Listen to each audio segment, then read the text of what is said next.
Good morning again, everyone. I want to thank you very much for the time that you have spent in this case, for a journey that we told you back before we took the view was going to be a journey that you weren't going to forget. It has been a long couple of weeks. You have been incredibly attentive, and we are very, very appreciative of that. One of the things you heard just a moment ago from Attorney Smith was that she doesn't get the opportunity to come back up here and talk again. That's true. It's called taking turns. It's something that parents teach children. At the beginning, state has to go first, defendant has to go second. At the closings, defendant has to go first, state has to go second. Something very simple that parents teach children. One of the other things that they should teach is if you're going to quote the defendant, if you're going to quote a witness, you have to make sure that you're accurate. So I'll apologize in advance, but let's quote people accurately. I fucked up. Again and again and again. I fucked up. I fucked up.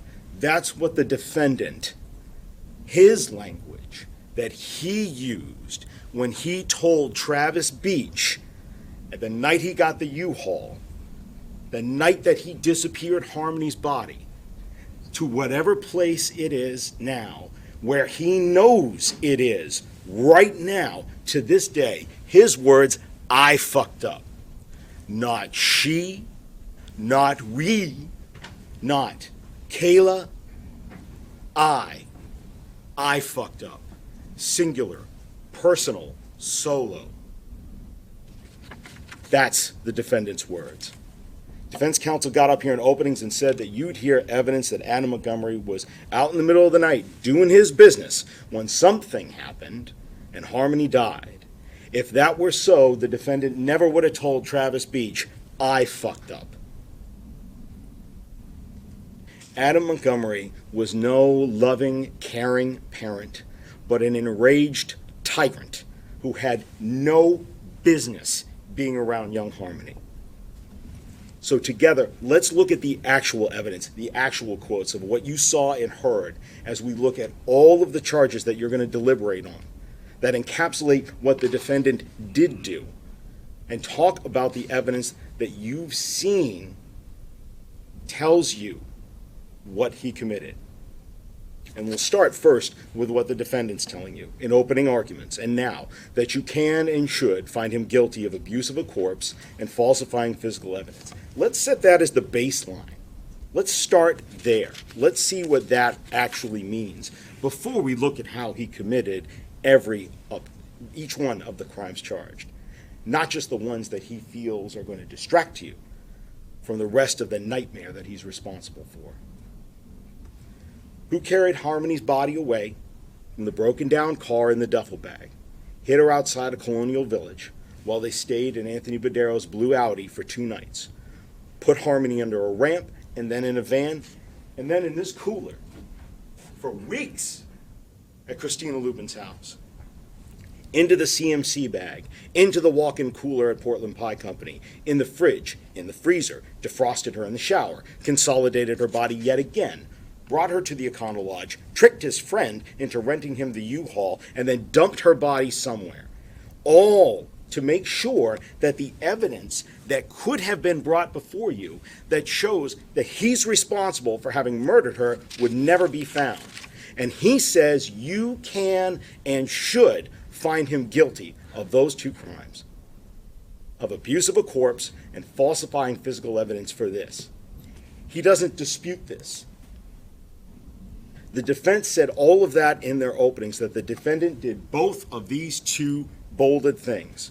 Since day 2 of this trial, opening arguments, you should then consider not only all of the testimony, but also all of the corroborating testimony about all of those charges, those 2, falsifying physical and abuse of a corpse, to be true. So let's make it very, very painfully clear. From the indictments that you're going to be considering for falsifying physical evidence and abuse of a corpse, making this Harmony fit into this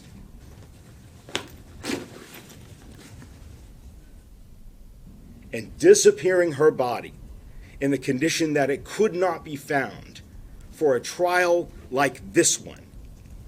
The evidence was there, and the defendant's counsel professed to you that he's not disputing that, not saying he didn't commit these crimes. So you can check these two off the list.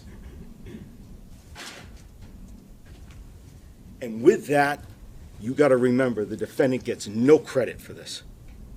He says that you can and should find him guilty of these, but he's not taking responsibility for them. He hasn't admitted anything.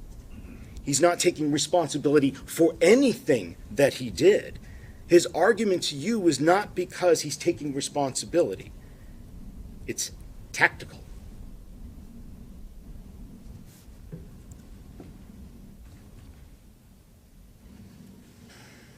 He admits what he can't deny.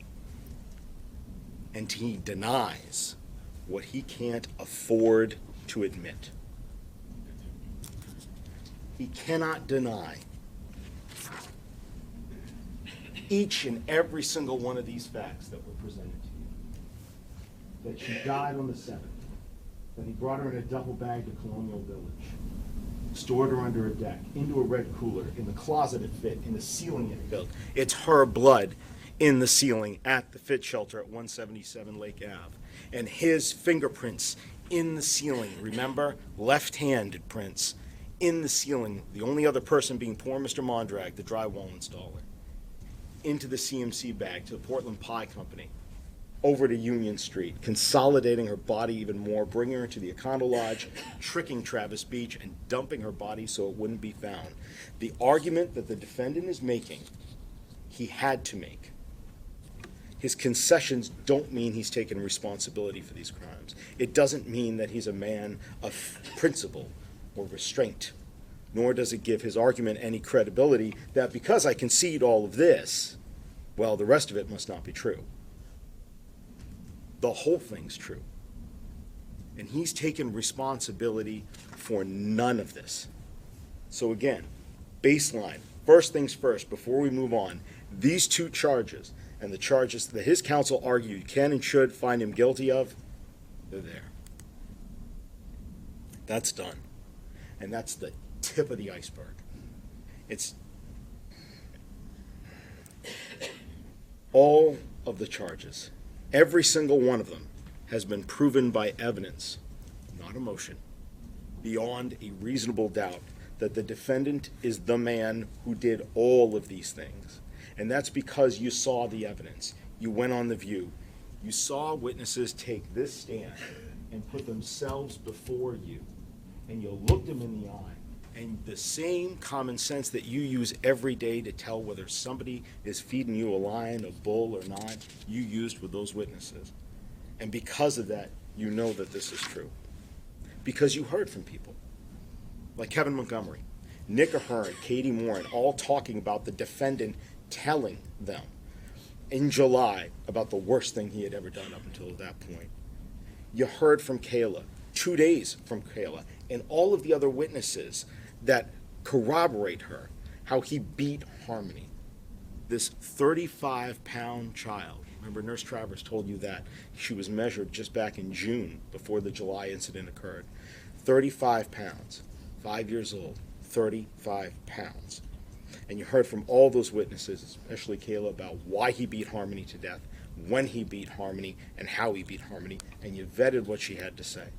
And you saw the rest of the injuries that he incurred, and all of that was corroborated by the other evidence presented. Corroborated in ways that we'll explore that the witness never could have possibly known there was other evidence out there that supported them. Not when the defendant started telling investigators what happened and how the defendant beat the life out of Harmony. And then beat and manipulated and controlled Kayla afterwards to make sure that she stuck to the story so he would not be held accountable and the evidence of his crimes would not be found. So when he says that you can find him guilty of these, understand that these two are but a part of the whole of his criminality, of how he murdered Harmony as well. When he said this to Travis Beach, it wasn't for part of that. It was for the whole of taking Harmony's life and beyond. Don't forget what he's saying that you ought to convict him on as well. That the falsifying physical evidence and that the abuse of corpse are unto themselves evidence of the crime of murder. He's a murderer. That's getting rid of evidence. That's what murderers do. They get rid of evidence that would show others what they'd done. They think, no body, no evidence, no conviction. They silence witnesses into staying silent or even perjuring themselves so that the witnesses don't tell others what the murderer did. Because murderers don't want to be held accountable for their actions. Murderers want to get rid of the evidence. They don't mind abusing the body so that the evidence of how their victim was murdered can never be found or used against them. They clean bathrooms with ammonia after they get rid of the evidence, like this defendant did. They clean out the plumbing lines, like this defendant wanted to do. They desecrate and hide the dead so that the body cannot tell the story of how they died to the living. That's what murderers do. That's what the defendant did. Because he's a murderer too. Now, let's really start now. Let's start and talk about what he did first to Harmony. Excuse me. Let's talk about what happened in June. Let's talk about the second-degree assault.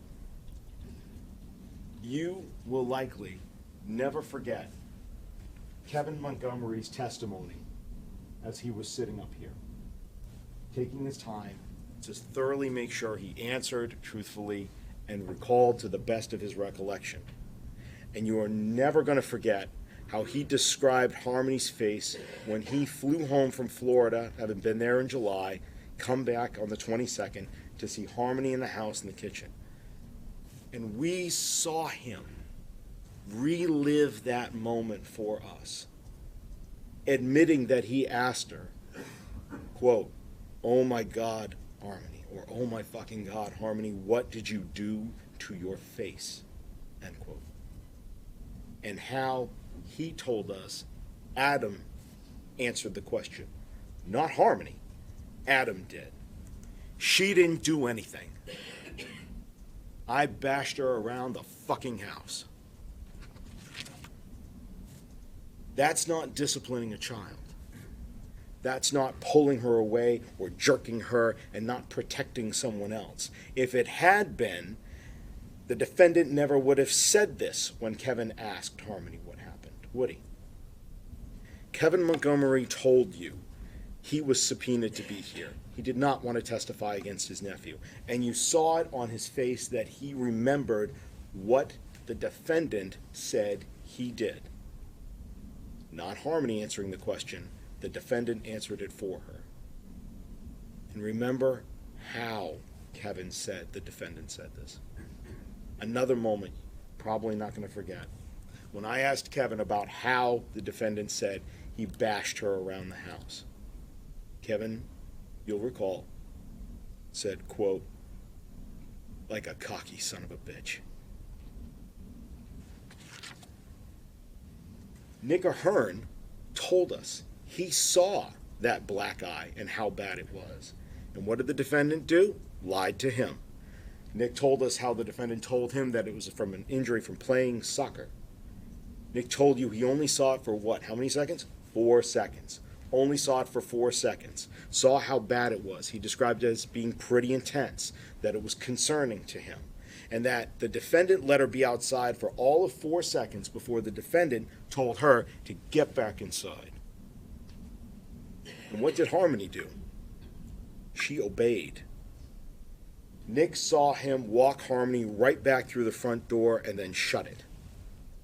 And so why did Nick hide Harmony away that day? Because he couldn't let a 5-year-old outside on a summer day, could he? Not when her face showed the mark of the assault that he had delivered on her. shows everyone in the neighborhood, along with Nick, evidence of what the defendant did to her. Katie Morin told us that the defendant used other words to describe that day and what he did, besides bashing her around the house. Did she say a jerk? Did she say a grab? Did she say a yank? She did not. The defendant told her it was, quote, the worst thing I'd ever done, end quote. And that he had supposedly backhanded her. That tells you that the defendant knew how badly he beat Harmony that day in July, that the defendant called it to Katie Morin the worst thing that he had ever done. And the evidence from the multiple people who saw how bad this was and who heard the defendant describe either inflicting it upon her or hiding her. Don't forget, we also have Demetrios Saros. When he first went to the house, was he able to see Harmony? He told you. Only from feet away, as the defendant was hurrying up and getting Harmony in the car and driving her out of there. And even a week later, when he finally does get to see Harmony, she still has a mark on her face. Finally, you've also got Kayla Montgomery, who told you she overheard the defendant's conversation with Kevin Montgomery and then confronted him because he told her it was from a lightsaber that one of the boys had been swinging around and Harmony got hit in the face. And she confronted him about it and said, "You said it was from a lightsaber." He said, "Yeah, no. What I said to Kevin was correct." He admits that he lied to her before when he told Kayla that Harmony got hit by a lightsaber. More evidence that corroborates that what Kevin said happened, his conversation with Adam, where Adam admitted to hitting Harmony in July, did happen. Simply put, from multiple witnesses, from the defendant's multiple confessions, he committed the crime of second-degree assault on a 5-year-old in July of 2019. And of that, there is simply no doubt.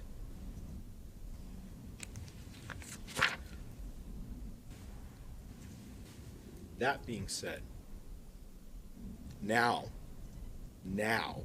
we can move on. Who and where and why Harmony was killed? Let's go through what the evidence showed us, one thing at a time. We saw that it was not alone with Kayla, not in the Colonial Village parking lot in the middle of the night, where Adam had gone to go do his business. Not that it was something that you heard that had happened. It was the defendant in the car on the morning of the 7th with his fists. And it was cold.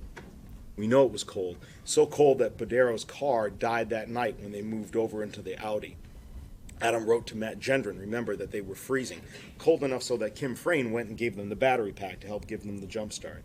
So we know it must have been cold enough that day that blankets in the back of a car did not appear out of place. Kayla told us how the accidents were happening, and yes, something had happened the night before, but she told you the night before was when the defendant first hit her.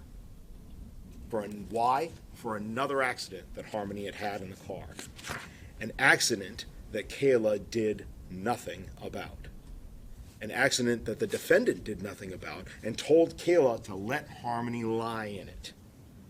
Kayla told you what it smelled like, and she told you to your face that she still did nothing about it. And in the morning, things were still the same. Kayla described for you how it started up again. It was still dark outside. She told you the first blow in the morning, it was still dark outside. We know that. Why? Because it's December 7th. Because it's before they get to the methadone clinic, and we know that the check-in times there are 7:05 and 7:09. And you know how dark it is in December, just a couple of days away from the darkest day of the year, December 22nd. When the defendant gets out of the car, goes in and gets his methadone, and then comes back, he finds Harmony has done it again. The smell of her inability to control her bladder and her bowels something that she used to be able to do just fine for years. It's back again in his car again. The last place that he has, the only place that he has. And what does the man whom Kayla saw be so rageful do? And remember, that rageful wasn't just seen by Kayla, wasn't it? We heard from Rose Smith, the driver, years later, 2021. She told you that after giving Kayla a ride to the methadone clinic with Adam and coming back, that Kayla had had bruises that day, terrible black eyes, and that she tried to give her phone to Kayla. And her words were that when he wrenched that phone out of her hands, he told her, "You are not giving that phone to my wife." And she described his face how? A look of pure rage. What does that person do when they get back to the car after their methadone and Harmony has soiled herself again? All he has is his car and his rage and his fists. And Kayla described for you how that went on. For the length of time that, the same length of time that you took driving from the clinic here on Market Street up to the Burger King on Hooksett Road, you drove that drive. You know how long that is. And as the smell continued, she described that the hitting continued. And Harmony took blow after blow until she was moaning. And the defendant points to the fact and says, well, other people, they should have been able to see in the car. It's cold.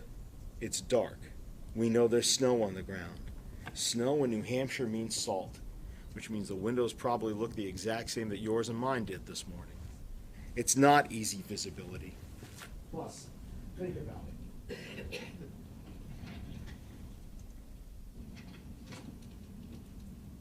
Doesn't take a lot to be able to punch down on a 5-year-old, 35-pound child and make sure that it's below the windowsill.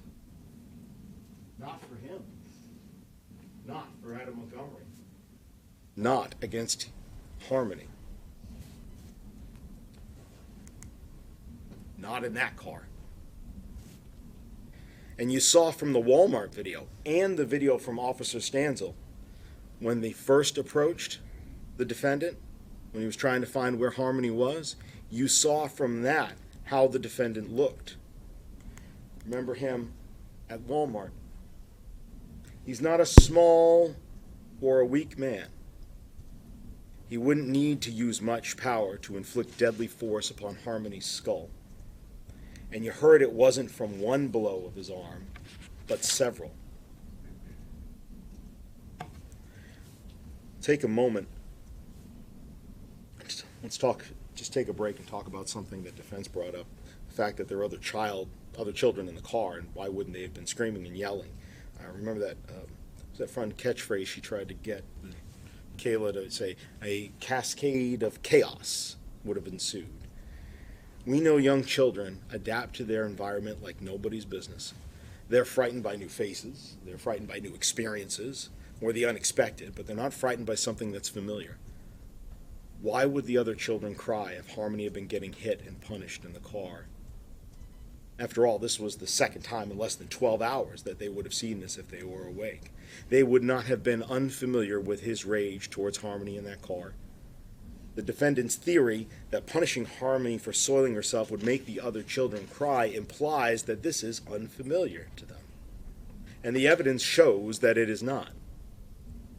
Kayla rejected that cascade of chaos every single time it was proposed to her. And both Kayla and common sense tell you that that makes sense, that that's true. Now, when they got to Burger King, the damage at that point had already been done. As Kayla told you, Harmony laid under the blanket. No one went to get help for her. Not the defendant who beat her, not for Kayla either. And what did the defendant say in that moment? Words matter.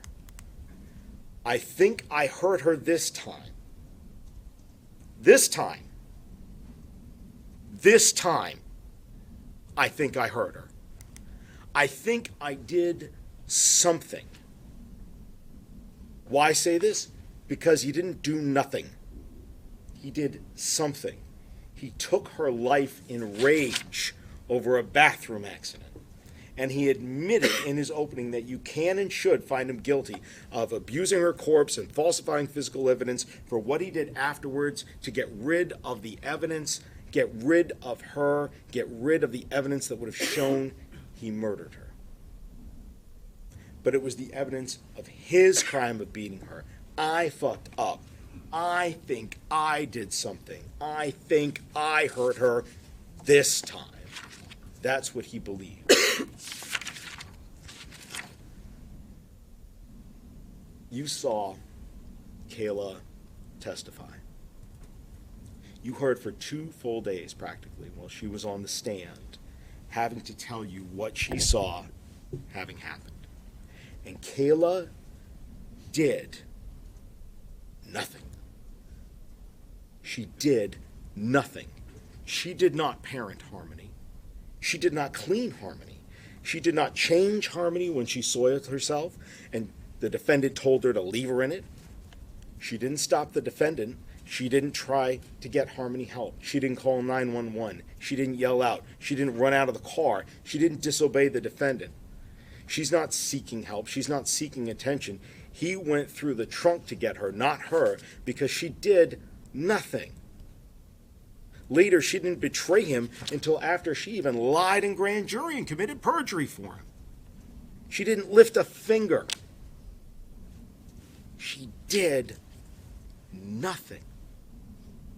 Nothing at all.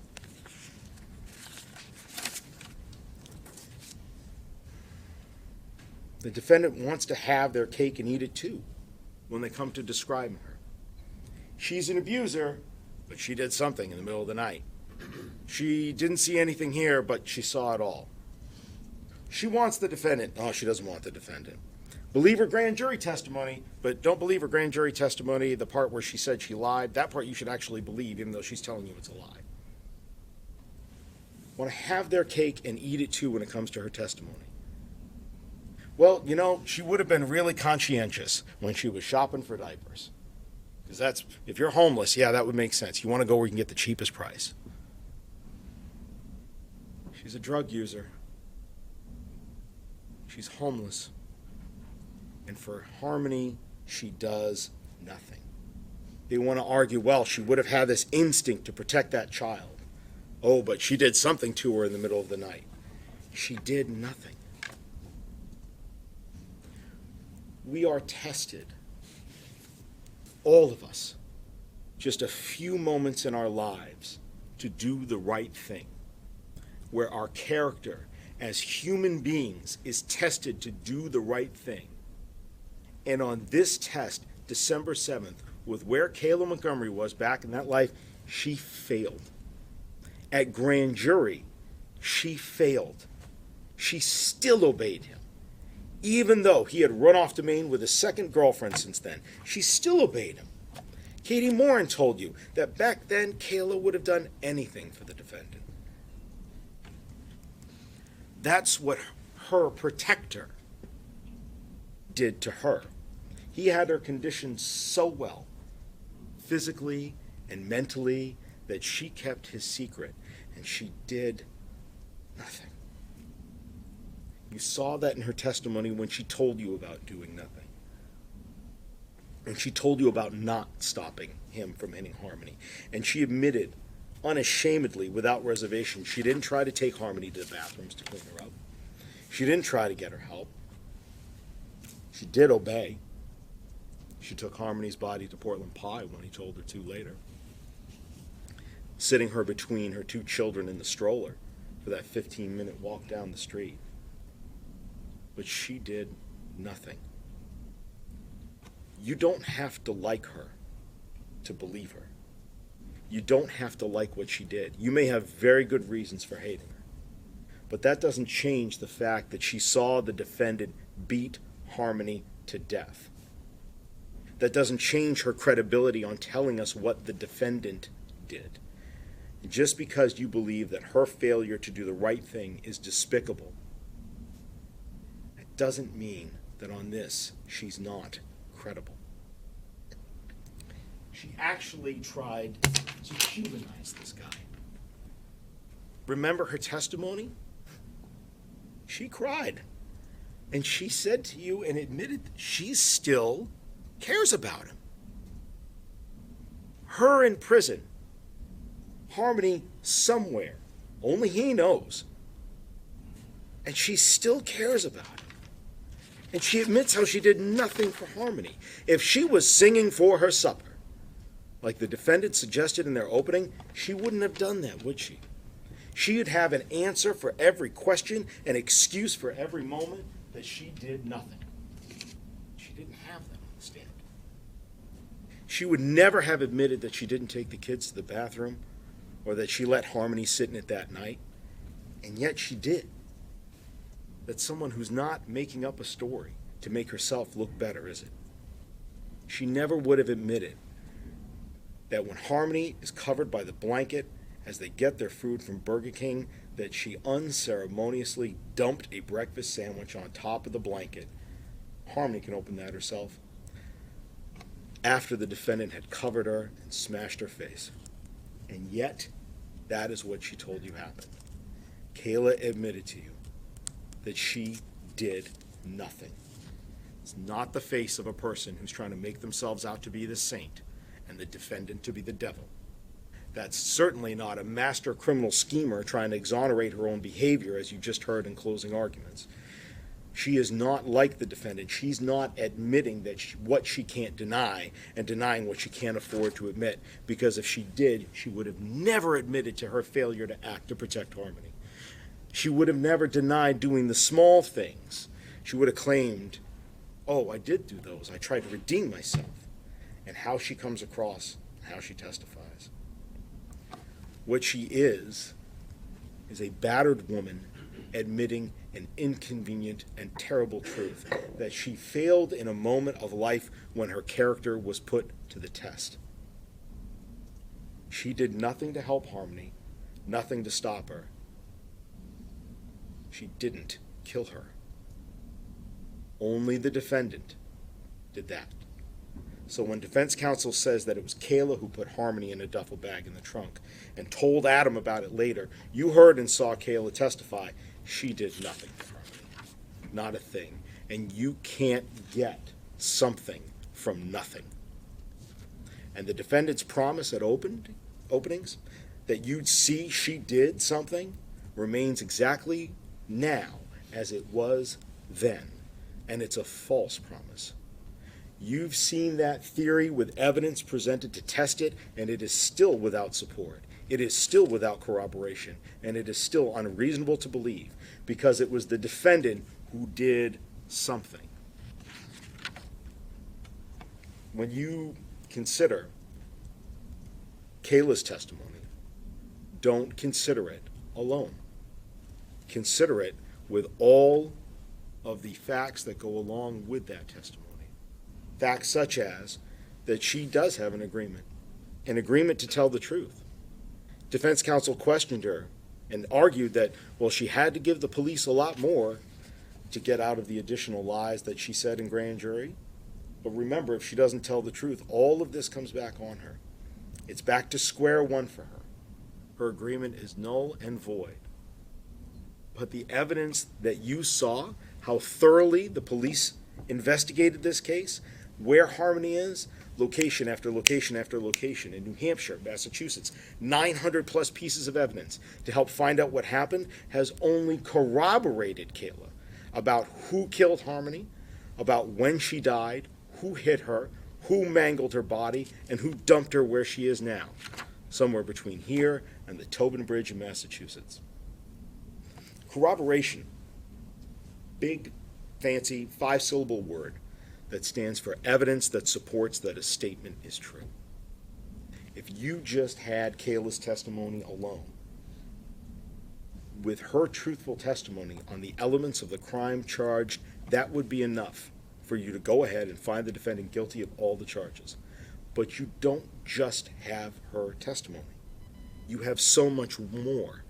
Because every witness, 50 witnesses that came in and testified to you about and provided evidence, provide some corroboration for Kayla's account of what happened in ways that she never could have known.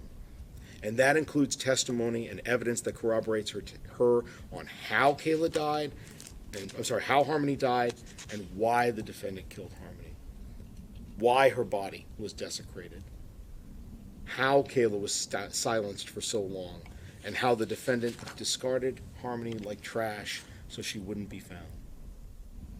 Let's look at just one example. How do we know that Kayla's telling the truth when she told us how the defendant tried to induce or cause her to stick to his story, to not testify, to not tell people how he murdered and disposed of Harmony? How do we know that Kayla's telling the truth on that, tampering with her as a witness? It's because the evidence corroborates it. Nicole Giles told us that Kayla was still at the Fit on Lake Avenue, the families in transition shelter, when she saw bruises on Kayla's body. This is back in January of 2020, before Harmony was ever known to be missing. And Kayla is admitting to Miss Giles that the defendant is beating her. And she, what? She asked Miss Giles not to tell anyone. Having just been homeless, now living in a transition shelter with 2 younger children, and having been tested before and failed to get help for a child, she stays silent. She obeys and sticks with the defendant's story. Despite her abuse later, we see that as well from the testimony of Rose Smith, who was giving her that ride for methadone that morning, saw the beating that Kayla had taken the night before. And as she again saw pure rage in the defendant's face as he came and wrenched the phone out of Rose's hands, saying, "You're not going to give my wife that phone." So much so that when you heard and saw Rose testify, you heard her say, ever since then, she refused to drive them around anymore. That she carries pepper spray now. And she said, quote, "something I will never forget." Kayla is under control and doesn't say what happens to Harmony throughout that time period. And he believes that she's helping police. You heard testimony about how he believed the police were listening in on him and tracking him, and that he was ripping light fixtures down, that he was breaking thermostats and electronics. Kayla told you that he was paranoid that she was working with police and was being listened to. It's not a sign of mental illness. That's not a sign of being sad. A sign of guilty conscience. A sign that you want to continue to exert control. And you should think of it as such. That's corroborated by Dennis Cloutier. Remember the handyman at 644 Union Street? He saw the ripped down electronics, the broken thermostats, and he made the repairs. We also see more of that witness tampering from the testimony of Tara Hilbert, next door on Orange Street, when Kayla finally does escape physically the clutches of the defendant, to the cycle of abuse that he had perpetrated for so long. The defendant didn't want to be found out. And since he silenced Kayla because he didn't want to be found out what he had done. And you know that from the very beginning. Don't forget the Facebook messages to Travis Beach. The U-Haul was still out there. What did he tell Travis? The day after, the next morning, when he's trying to find out, Travis is trying to find out where the van, because it's supposed to be back, what does he tell Travis right then? Please don't message me stuff like this on Facebook again. Just like getting rid of the body and destroying physical evidence, convincing witnesses to what you've done to stay silent, that's what murderers do. That's what this defendant did. They silenced them into staying silent. And the defendant did that for so very long. He made sure that it was his story that was being told. He continued to tell his story and different variations of it to everybody. His lie that he created. To Christina Lubin, remember, this would have been the first day after they got booted out of Anthony Badero's Audi. At Christina's place, tells her, I dropped her off in Massachusetts with her mother. Jessica Guerin tells her over a year later, while she's delivering a gift for her boyfriend, tells her at that time, oh, my other daughter, yeah, she's down in Massachusetts, and quickly changes the subject. Demetrios Tsaros, the former DCYF employee, tells her, nope, send her down to her mother in Massachusetts. Did that right around Thanksgiving. Courtney Garcia, who sees Harmony in the car on Thanksgiving Day and not there just a couple of weeks later. What's the defendant's story? What does the defendant, not Kayla, what does the defendant tell all of these people and tell Courtney Garcia? Dropped her off at my mother's. She was having bathroom problems. No, I'm sorry, dropped her off at her mother's. She was having bathroom problems. Tells Rebecca Maines, dropped her off. Their biological mother doesn't even let me see her.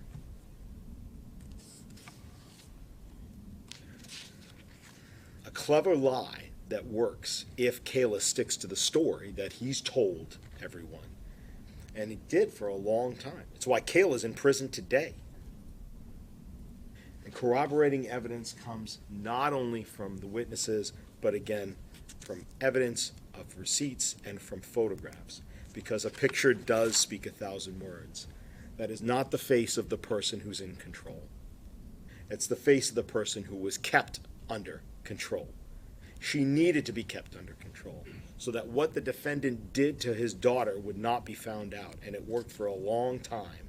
But all the witnesses who corroborate all testified to a different aspect of seeing the control that he exerted on Kayla and the stories that he told others to stop her from actually working for the police and to stop her from telling police what really happened. That's about what he does to her. But what else corroborates Kayla about why Harmony was killed? The defendant again, not only about why, but telling Courtney Garcia and Rebecca Maines that why she is no longer with him, or one of the reasons at the time he gets rid of her, is because she's having bathroom accidents. So you know that that's the reason why he did what he did to her on the morning of December 7th. He's still mad about why this happened. He's still talking about it. Months with Rebecca Maines, years later. It's why he killed her, having accidents in the car.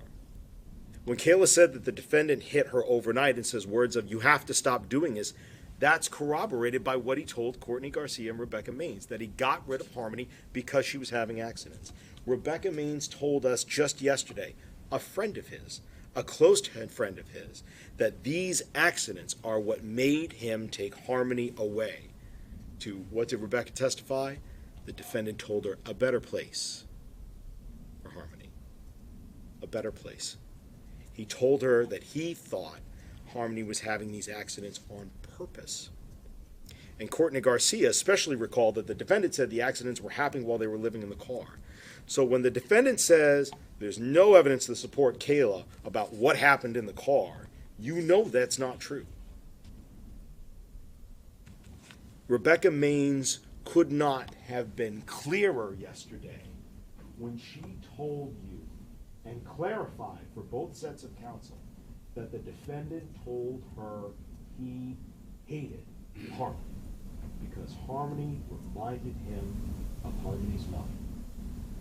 She could not have been clearer about that. Remember, if the defendant himself agrees with his displeasure and anger at Harmony when he got rid of her, and that it was because of having accidents in the car, and when he says it to other people, that's not a coincidence. That's corroboration. Corroboration that he was angry at Harmony for the bathroom accidents. Evidence that even though this little 5-year-old girl that he thought was doing it on purpose, evidence of why he was so angry that morning. What else corroborates Kayla's account of when Harmony was killed and what the defendant did to her? Matt Gendron and Kim Frayne. Both of them corroborate the time of when this occurred. Both of them corroborated because, hey, Kayla told you it happened when they were back, when the last night that they had their car going into the morning. the drive from the methadone clinic to Burger King in the morning on December 7th. And after that, they move into Anthony Badero's Audi. And what do we have on that cold, dark, winter night, December 8th, 2019? Just after midnight, we've got the defendant Facebook messaging away to Matt Gendron as he told you, hey, need help, ASAP, please. Need a jump and jumper cables, ASAP. I need a jump. My car died. We've been sleeping in our car and the battery, we've been sleeping in our car and the battery just died. My car died. My car, me. And we know what car he's staying in. It's Anthony Badero's blue Audi. We know that from the tow receipt, because the car went and got towed by Aaron Sweeney earlier on the 7th. Matt didn't want to go out. Kim agreed to go out, got there with the jumper pack, and when she was there, no Harmony. The two boys get in the car. Harmony doesn't get in the car. More corroboration of when this happened. Separate from Kayla's testimony, separate from the corroboration that what she says is in fact the truth. What is unreasonable to be believed? What is not corroborated? What's not corroborated is the defendant's theory that something happened in the middle of the night while he wasn't there. There has been no evidence of that. I'm going to talk about Mr. Badero for a few more minutes. The defendant proclaimed in opening that that he wasn't around that night because he was doing his business to get them out of that car. He's unemployed. He got no business. What business have we seen or heard any testimony about? He wasn't out working for Anthony Badero, making money and doing his business, because Anthony Badero showed us he's not the type of guy who's going to go ahead and hire the defendant to go out and work for him in the middle of the night. Tony Badero is not the type of guy who lets a homeless family stay in his car for more than 2 days. He was the type of guy who wanted that the family wanted to make sure didn't find out that they were living in Tony Badero's parking lot before their car broke down. And Tony Badero was definitely not the type of guy who was going to trust a homeless drug user who buys drugs from him to drive his car around at the middle of the night to help deliver drugs. Mr. Badero testified that he drove his car back then, despite not having a license. It's not reasonable for you to believe that he is going to have Adam Montgomery drive him around that night, either to deliver drugs or in exchange for drugs. I mean, heck, remember, Mr. Badero admitted to you that when he met the defendant, it was in the late summer of 2019. When? The one time he told you that he had the defendant drive him. And what was he driving to?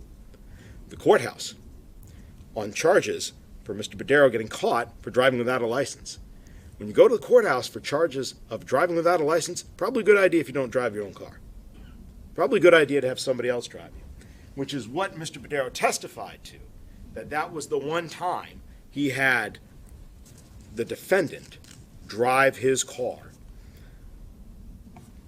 And that's back in the summer, long before the family's homeless. Long before December of 2019. If the defendant gets pulled over making drug deliveries in the middle of the night, as defense is suggesting you, Mr. Badero's got a lot bigger problems to worry about than driving around without a license. Employing the defendant as his driver is something that Mr. Badero denied, and as you can see from reason, is not something that Mr. Badero would have done. It's not rational. It's also not rational to believe that Mr. Badero would have entrusted the defendant to go out and deliver his drugs for him. From all of the testimony you've heard at that time, you can easily imagine that if Mr. Badero trusted the defendant to go deliver drugs for him, the drugs that got delivered were probably going to be a lot less than what Mr. Badero had promised his customers. Common sense tells you that is not true. Common sense tells you that the defendant has no place to be the night of the 6th and the 7th, except in his car, with his family, with Harmony. He has no business. He has nowhere else to be. And why did Mr. Badero tell us all this? He also said that the defendant and Kayla, when he saw them, were always together. Always together. And that when he did go outside and see the kids, it was during the course of the relationship. Mr. Badero said when those days, on the out days when they were in the Audi and he went outside, he did not see Harmony. Harmony was not there on the 8th. Harmony was not there on the 9th. And Kayla, as much as got jumbled a few minutes ago in closing arguments, Kayla was clear as well. It's one of the lies that she told you was a lie that the defendant doesn't want you to believe is a lie. She told you in grand jury that she lied and said that, oh, in grand jury, I told Anthony Badero, I know that Anthony Badero saw the kids in Harmony and waved to him every day. I said that in grand jury, and I lied in grand jury. But you just heard in closing arguments that the defendant doesn't want you to believe that that's a lie, even though she admitted that that's a lie. You want to have your cake, and you want to eat it too. That's what the defendant wants. What else is unreasonable to believe? Arguments that, well, no one would have seen him stuffing her into the duffel bag when the car was pulled over on the intersection of Webster and Elm. Nobody, that to have happened, and for nobody to have seen it, that's impossible. It's easy to manipulate 35 pounds in a rear seat of a passenger when your back is to the sidewalk and the shrubs that you saw there on that section of the road, with a building with very few windows on that section of the road, when it's freezing cold and everyone around you is distracted by the woman who's waving other cars to go around. The physical evidence in the car and the physicality of manipulating Harmony's body show that this is yet another way in which the defendant's theory is unsupported, that his arguments that Harmony died from something other than his hands the morning of December 7th, that is unreasonable. It was he who punished her with his fists that day, and it was he who decided to destroy, alter, conceal, and remove her body from the Sebring to be sure it couldn't be used against him when somebody came asking, where is Harmony?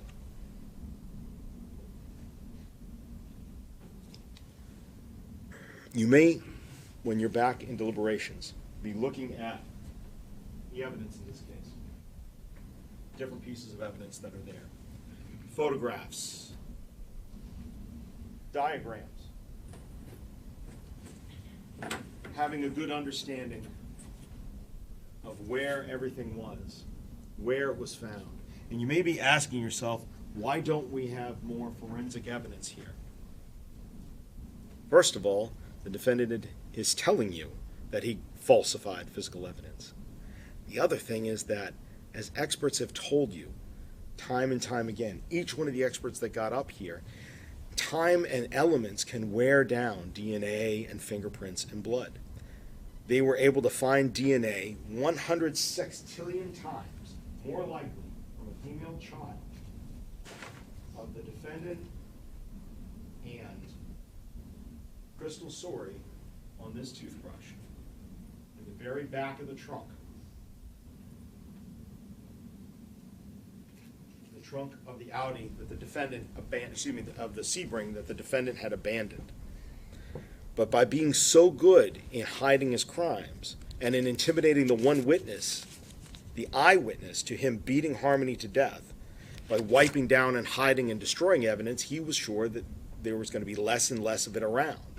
And yet still, from that toothbrush, from the ceiling, the truth prevailed. Sometimes evidence is not always where you expect to find it. We heard testimony about this cooler, Christina Lubin's cooler, this cooler, that the defendant kept Harmony's body in. We know that Harmony was in there in a bag. We also know from Christina Lubin that she used to put money in there, and she had put money in there recently for the defendant to be able to take to help provide for the family. So we know there should be fingerprints on the inside of that because their fingers definitely would have gone in to take the money. And yet the fingerprints are not there. We know that latent prints sometimes go away. And yet when Kayla Montgomery comes forward and tells you, here is what I know. She finally comes forward in June. She leads everybody. She leads police to the evidence that actually corroborates and in ways that she never could have known. She never would have known what was in the fit ceiling. She never would have known that police would have been able to find a sample, an example from CMC of the bag that the defendant had stuffed Harmony into. She told you she initially thought with police this was the bag. She never would have known afterwards that Emily Thompson and Cameron Gibney both saw the bag in the Portland Pie cooler. She never would have known about what had happened and was found and was discussed in testimony about the Union Street bathroom, the ATM records, the Home Depot receipt, the Econo-Stay Lodge, the rental records. She never would have known that when she came forward with this.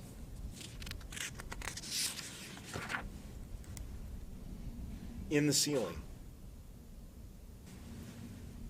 Not even my height. Kayla Montgomery is not climbing up there to be able to look and see that there's something still in that ceiling. Part of all of those different things and what happened, you should also go ahead and consider what Kayla said afterwards about the forensic evidence that she could not have known would have corroborated her. You heard about the bag of lime. It's not the fanciest looking bag of lime up there, is it? But that's the one that she identified. So let's talk about that for a moment. It's the bag of lime that has the same SKU that had been purchased the day of February 26th. That an 11:20 ATM withdrawal happened at the Citizens Bank, South Willow Street, and 20 minutes later, across the street at the Home Depot, that's when there's a purchase of that bag of lime. That SKU number specifically was found, as was testified to by the gentleman from Home Depot. A purchase of lime by a person who doesn't own a lawn and has nothing to fertilize in the middle of the winter. And common sense tells us maybe the defendant really wanted to get some lye, L-Y-E, like you would find in Drano, breaks down organic material, rather than lime to make your soil, doesn't lower the pH, it raises it, makes it less acidic. But the lime purchased at Home Depot 20 minutes after the ATM transaction. And what was it purchased with? A grinder, a blade, that purchase, and a battery, excuse me. That's not a coincidence. Again, that's corroboration. Corroboration that when the defendant talked about how he wanted to get rid of Harmony's body, when they got their tax refunds in their account, that's what he did. So when she told you, we heard about this a moment ago in cross-examination, when she told you that she had seen this grinder new in a box at some point, believing that she had seen it at her mother's house earlier on, when the defendant said that was the kind of saw he wanted to use to get rid of Harmony's body. And then when you heard that Christina Lubin doesn't own this kind of saw, it's a grinder. She does woodworking. This is not a woodworking tool. It's for grinding metal. You have to ask yourself, where is it then that Kayla saw this grinder new in a box? Where was it? Again, not the lie of a master schemer, is it? Why would she concoct that out of thin air, as the defendant's arguing? Why say that that's the grinder or saw that he discussed when she knows and testified to you already that there's a corded saw in a box underneath the sink?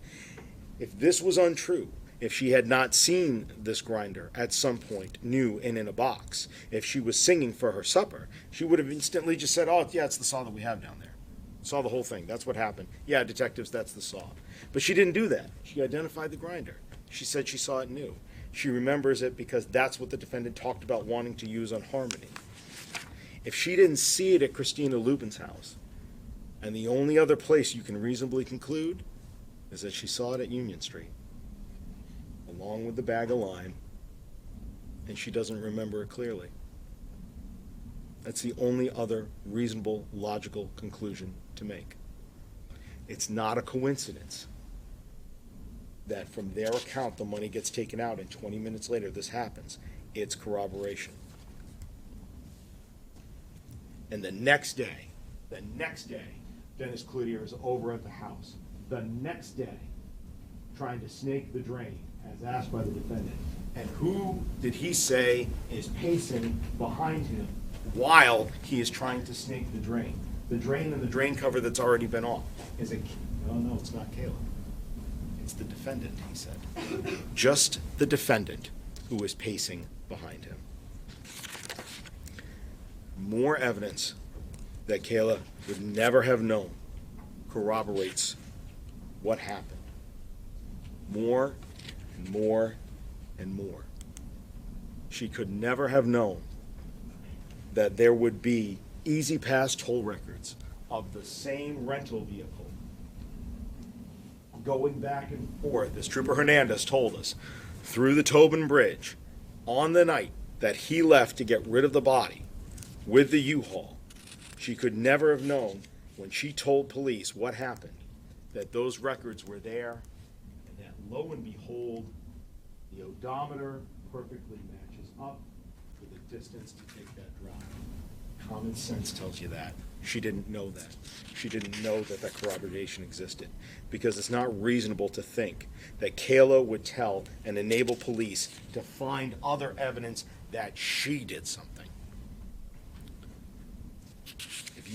If she was the one who had killed Harmony, like the defendant wants you to believe, she would never have done any of this. The theory does not fit. And I want to jump to another reason why this theory does not fit. He's shown us that he's not the type of person that would have allowed this to happen under his theory. He's argued to you that he's a caring parent, despite what we've seen from the rest of the evidence. But his theory is, in fact, this, that they had planned for hours what to do with the body, and that the plan was to carry her around for months and store her in different places and then finally do something eventually whenever we get enough money for a grinder. It doesn't make sense. His theory is also that he was such a caring parent that he came home in the middle of the night from taking care of business to discover that his 5-year-old that he fought to get custody of is dead while left in Kayla's care, and he just takes it. He doesn't react. He doesn't rage. His theory is that he doesn't hit Kayla or yell or scream so others can hear, is that he just sits in the car for the rest of the day and night and takes it. Goes to the methadone clinic at 7:04 like it's nothing in the morning and takes it. That's his theory. That's not him. That's not who we've seen. That he would show indifference towards Harmony's death.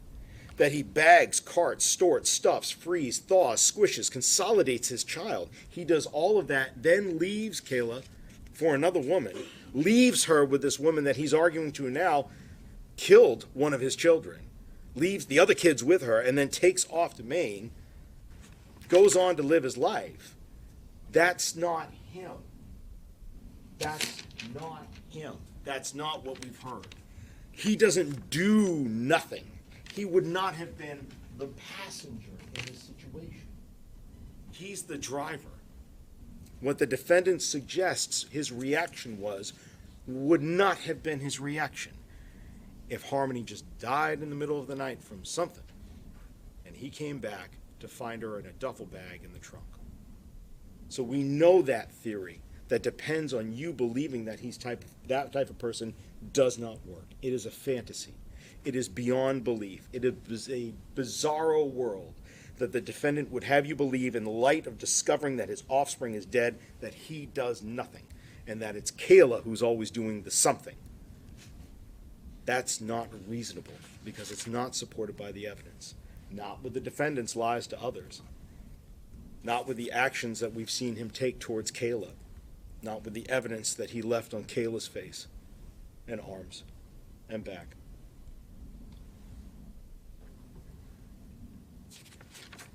And he lied to others too. He lied to others too. Who's the one that's getting rid of the phone? He's got his new girlfriend, Kelsey Small, to get rid of the phone. You saw from the other video there, he doesn't put himself in front of the camera. In fact, you probably saw when he first walked in, he had half a hand over his face. The video's there. You can look at it if you'd like when we go back into deliberations. He lied to the tow truck driver about his address. He had to abandon the car. It was the crime scene. He told the tow truck driver, I live at 77 Guilford Street. We know he doesn't live at 77 Guilford Street. Told the tow truck driver, I got no phone. We know he has a phone. He used it that night to Facebook message Matt Gendron to try to get a jump for the dead car. He lies to get rid of things. He tries to continue to hide. He tells Travis Beach, don't send me this stuff on Facebook. He certainly does have a cell phone during that time.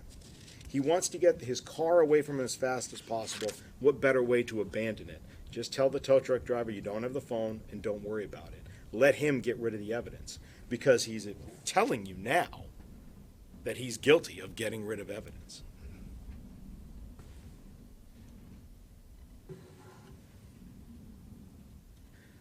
The defendant admitted only to what he had to, which to you or I would be unspeakable acts to do to any human being, let alone a small child, let alone your own flesh and blood.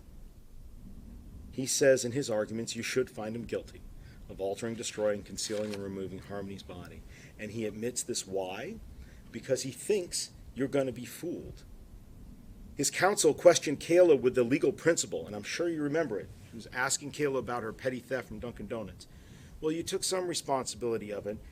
You took the lesser way out of the problem so you wouldn't get a more serious charge. That's what he thinks that you're going to let him do. He thinks if you'll let him slide on the murder, if he admits to what happened afterwards because he knows the evidence of that is overwhelming, that you'll let it go on the other two. And he admits what he can't deny. He denies what he can't afford to admit. And the only part of Harmony that we have left will be sitting in that deliberation room with you on that pink toothbrush and outside here in this part of the ceiling wall that's there. And the other parts of her body, her rest of her torso, her face, her eyes, that smile, only the defendant, as we all sit and stand here today, knows where they are. And he can't afford to admit to you that he knows where they are, because the evidence contained on them will show that he caused her death. So she won't get the burial that everyone deserves. She doesn't get a headstone in the ground above the head that he battered. She doesn't get to be at peace in death because of what he did, because he can't afford to tell anyone where she is. She doesn't get dignity. She doesn't get peace because this man did nothing.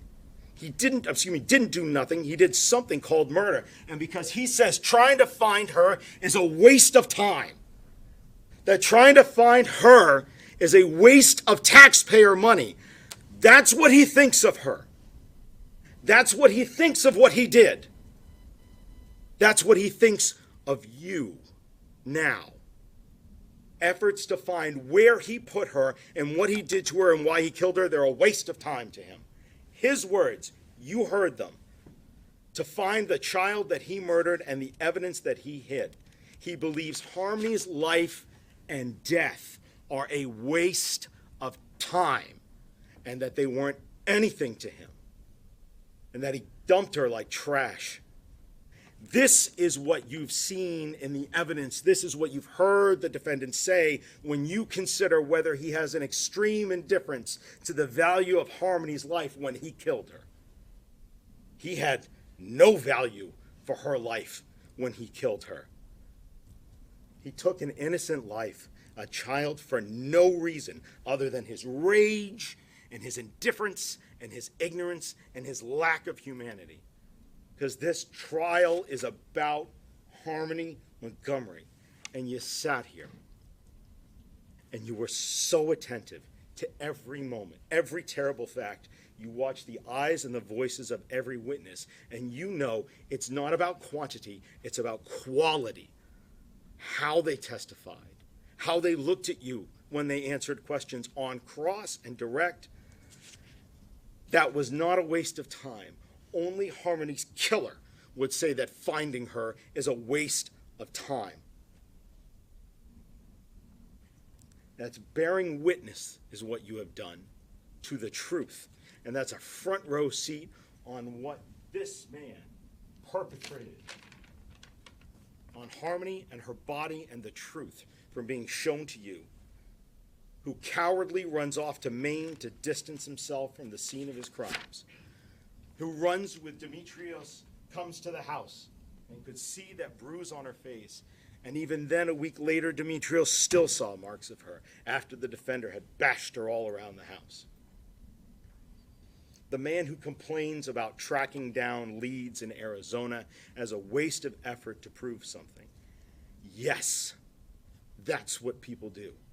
That's what this community, this state, this nation, this society do. We go to find and protect life. Every one of us, whether you wear a badge or you don't, you seek to protect children, to put the next generation above your own. That's what a father does. That's not what the defendant wanted, because he is not Harmony's father. He has forfeited that right to even claim that title or call himself her father. She was never a daughter to him.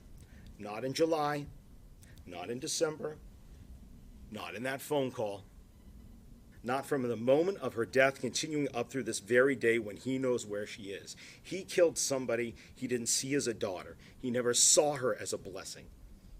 He beat down something he saw as a nuisance, that he saw as an inconvenience. His behavior to the bathroom accidents shows you that in that moment, when he killed her, she wasn't a person. She was an object, thing. And he was mad at this thing that ruined his car. And he hit, and he hit, and he hit this thing to make it stop doing what he didn't want it to do, to teach it a lesson. Until he said to Kayla, I think I hurt her this time. I think I did something. And he might as well have said, I think I broke it. And that's what he did to her. Afterwards, only proves that his actions don't believe that he murdered his daughter. He broke one of his things. And like any broken thing that somebody never really loved, they throw it away. And that's what he did. He may have genetically donated half of his DNA to her, but he was not her father. She was an object that he beat, stuffed, threw, and shelved in a walk-in cooler. Cameron Gibney told you she was down next to the mustard.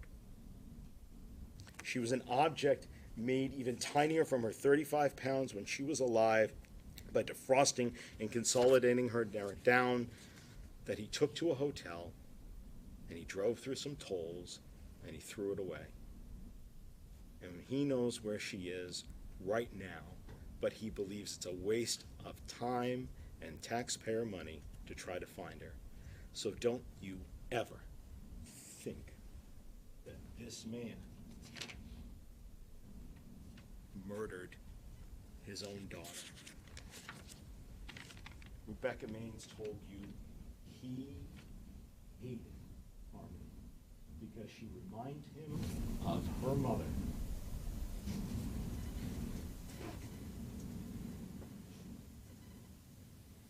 Defense counsel told you to go ahead and put a motion aside and look at the facts.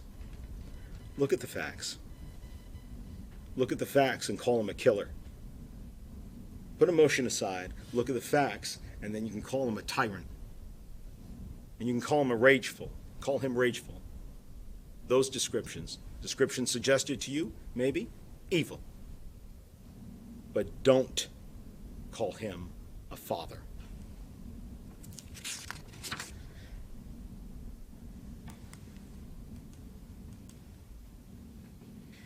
It's time now for you to hear the court's final instructions, to then go back into that room and deliberate all the evidence that you've seen, and to hold the defendant responsible for everything he did in July of 2019, in December of 2019, and afterwards. You promised both parties in the court during jury selection that when proof had been shown beyond a reasonable doubt of all of the elements of the crimes, that you could and would hold the defendant responsible. And now, not all doubt, but all reasonable doubt, and that proof has been shown. You promised us during jury selection that you did that, and you would do that, and you saw Kayla testify. From that alone, you've got sufficient evidence to convict him of every charge, but you don't have to take her word for it, because we've just talked about and you've seen for 2 weeks all of the evidence that corroborates and gives you what you need to find him guilty on each and every single one of these charges. We saw in this courtroom that Kayla is not lying about who hit Harmony, and there is no doubt about how Harmony was hurt in July, who killed her in December, what was done to her body and who did it, who falsified physical evidence, and how the defendant kept Kayla quiet. He's guilty of second-degree murder for recklessly causing Harmony's death with extreme indifference to the value of life, because you've seen beyond even that standard, he had complete indifference to the value of her life. Kayla did nothing. He did a lot of things. He did something, he said. It's called murder. It's called assault. And he's guilty of every single one of those charges in front of you. And so I ask you to hold him responsible for that truth in what you've seen in the facts, what you've seen, what you've tested, and what you've heard has been proven. Find him accountable and find him guilty on every single one of these charges. And I thank you so much for your time today.